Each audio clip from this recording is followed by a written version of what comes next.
ಅಸ್ಸಾಂನ ದಿಬ್ರುಗಢದ ಲಹೌನಗಾವ್ನ ಬೋರ್ಬಾರುವಾ ಪ್ರದೇಶದಲ್ಲಿ 2025ರ ಜುಲೈ 25ರಂದು ನಡೆದ ಆಘಾತಕಾರಿ ಘಟನೆಯೊಂದರಲ್ಲಿ ಮಹಿಳೆಯೊಬ್ಬಳು ತನ್ನ 9ನೇ ತರಗತಿಯ ಪುತ್ರಿ ಮತ್ತು ಆಕೆಯ ಸ್ನೇಹಿತರೊಂದಿಗೆ ಸೇರಿಕೊಂಡು ತನ್ನ ಪತಿಯನ್ನು ಕೊಲೆ ಮಾಡಿದ್ದಾಳೆ. ಕೊಲೆಯಾದ ವ್ಯಕ್ತಿಯನ್ನು 52 ವರ್ಷದ ಉತ್ತಮ್ ಗೊಗೊಯ್ ಎಂದು ಗುರುತಿಸಲಾಗಿದ್ದು, ಆರೋಪಿಯಾದ ಆತನ ಪತ್ನಿ ಬಾಬಿ ಸೋನೋವಾಲ್ ಗೊಗೊಯ್, ಆಕೆಯ 16 ವರ್ಷದ ಪುತ್ರಿ ಮತ್ತು ಇತರ ಇಬ್ಬರು ಯುವಕರನ್ನು ಪೊಲೀಸರು ಬಂಧಿಸಿದ್ದಾರೆ.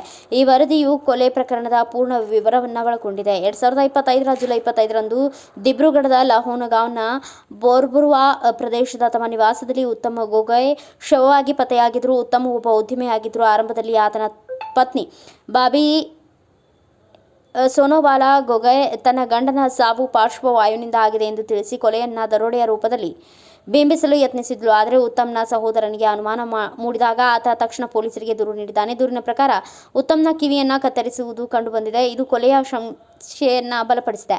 ಪೊಲೀಸರ ವಿಚಾರಣೆ ವೇಳೆ ಬಾಬಿ ಸೋನೋವಾಲಾ ಗೊಗೊಯ್ ಆಕೆಯ 9ನೇ ತರಗತಿಯಲ್ಲಿ ವ್ಯಾಸಂಗ ಮಾಡುತ್ತಿರುವ 16 ವರ್ಷದ ಪುತ್ರಿ ಮತ್ತು ಇತರ ಇಬ್ಬರು ಯುವಕರಾಗಿದ್ದ ದೀಪ್ತಿ ಜ್ಯೋತಿ ಬುರ್ಗೊಗೊಯ್ ಮತ್ತು ಒಬ್ಬ ಅಪ್ರಾಪ್ತ ಬಾಲಕನ ಭಾಗಿತ್ವ ಬಯಲಾಗಿದೆ. ಈ ಕೊಲೆಯ ಯೋಜನೆಯನ್ನ ಬಾಬಿ ಮತ್ತು ಆಕೆಯ ಪುತ್ರಿ ರೂಪಿಸಿದ್ರು ಮತ್ತು ಯುವಕರಿಗೆ ದೊಡ್ಡ ಮೊತ್ತದ ಹಣ ಹಾಗೂ ಚಿನ್ನಾಭರಣಗಳನ್ನು ನೀಡಿ ಕೃತ್ಯವನ್ನ ಎಸಗಲು ಪ್ರೇರೇಪಿಸಿದ್ರು.